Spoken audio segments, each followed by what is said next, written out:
Hey everyone, this is Sasha bringing you a video tutorial today from BP for You. So in this video tutorial, we're going to be kind of talking about our little bit of a workspace here. There are some ways here that you can go ahead and you can customize your windows to fit your editing needs the best. So we have this Reset Panels button up here. And so as you can see here, I am in the default, this is just what Photoshop Elements typically comes looking like. So I have this window button up here though, and I can use this to add some more things to my workspace here. So let's say my adjustments window, generally it comes up here. Well, I can sort of take and I can move this and I can put this somewhere else.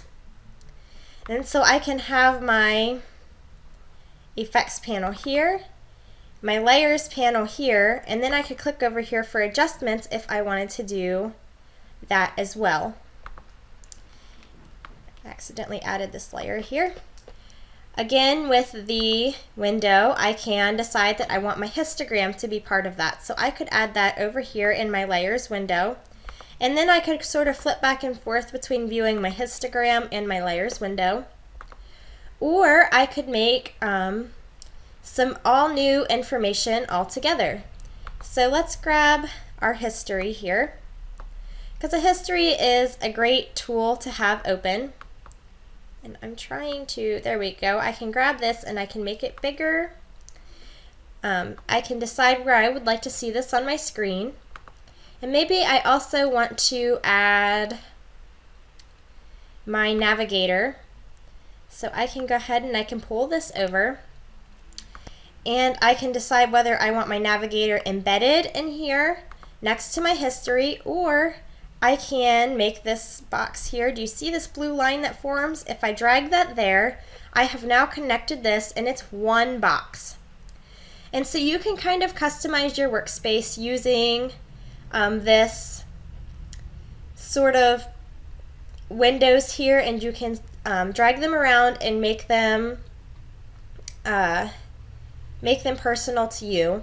On another side note, the reason why I brought up the history and I said that it was so cool to have is because if you notice here with our history, in just a second you're going to see here, we can actually use our history to go back a certain number of steps. So you can see that as I'm playing through on this action here,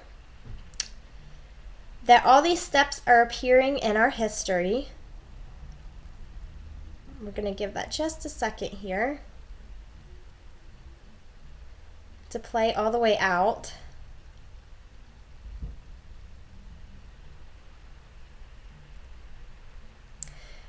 Okay, so now you can see here that